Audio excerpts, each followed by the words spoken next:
ওস বিন উলুক ছিলেন এমন একজন ব্যক্তি যার উচ্চতা ছিল প্রায় 11 মাইল। তিনি যখন সাগরের মাঝখানে দাঁড়াতেন তখন পানির স্তর তার শুধু পায়ের টাকনু পর্যন্ত পৌঁছাত। আল্লাহর নবী নূহ আলাইহিস সালামের নৌকাটি তৈরি হয়েছিল জান্নাত থেকে আনা একটি বিশেষ গাছের কাঠ দিয়ে।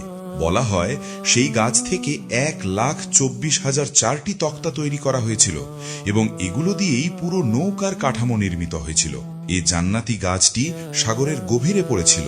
গাছটি তুলে আনার জন্য নূহ আলাইহিস সালাম ওস বিন উলুককে বললেন। ওস বিন উলুক জবাব দিলেন, আমাকে যদি এক বেলা পেট ভরে খাবার দিতে পারো আমি গাছটি তুলে আনব। আমার সকালের নাস্তাতেই লাগে প্রায় 12,000 রুটি। আমাকে কি এক বেলা খাওয়াতে পারবে?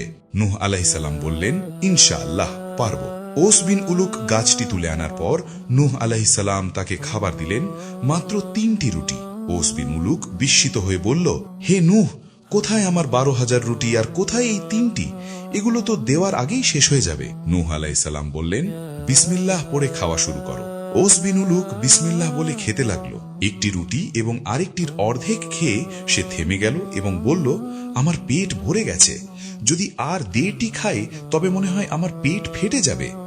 সুবহানাল্লাহ।